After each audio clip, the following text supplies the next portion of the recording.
talking. Then later on we see the creme de la creme of mutants, which is a character named George. This character, actually, when people see the movie, they don't actually realize that the little baby is not the only special effect in the scene. Also, the guy wearing it is a special effect. The actor was not even present during this scene. So when you see the guy walking, and he's in a trance, and the little baby's coming alive and starting to wake up and talk, the whole thing, the whole guy from head to toe is a mechanical replica of Marshall Bell, the actor that portrayed George.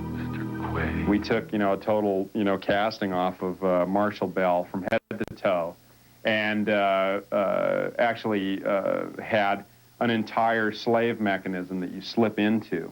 That when the actual operator moves his arms and moves his fingers and his head and stuff like that, this character will duplicate the motion in front of the camera.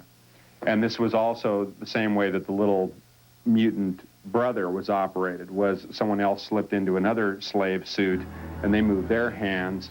So when he points at Arnold and he says, give me your hands, there's actually a performer performing these movements off camera. The mechanical effects that I did in Total Recall were actually like when Arnold was disguised as, and they call her this in the script, the fat lady. I didn't name her that,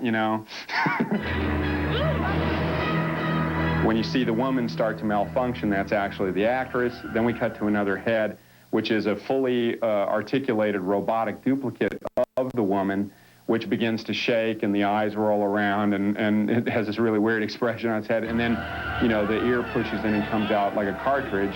It shuts and the wig ejects. That's another head. That's head number 2. Head number 3 is the Venetian head, and it begins to open, open, open, open.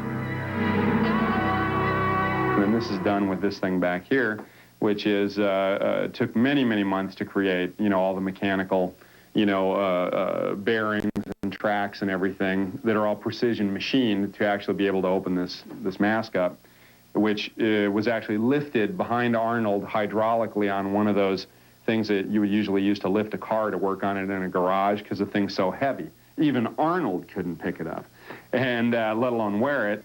And then we have the real Arnold standing here, we're framed up here on yet another fat lady mask, brings the mask down into the shot, which is basically just a head, and throws it off camera. The guys catch, that head off camera, cut over their shoulder, and now we see what is the mask but appears to be talking, which is now the actual actress herself made up to look like a bald version of herself with the lip of the mask down here, and then they rotoscope out her body and sandwich in another background. So it looks like her head's actually floating there talking. That is done optically in using a combination of makeup effects and the optical effects. And then it explodes, which is yet another fat lady head. Get ready for a surprise! There were so many different kinds of special effects. There was the opticals, the computers, the makeup, everything that I've mentioned before. And for that, for our outstanding achievement, we won an Academy Award, this year, our whole group or whatever, so that was really neat to be recognized for that, because it was a lot of work and actually some really groundbreaking, innovative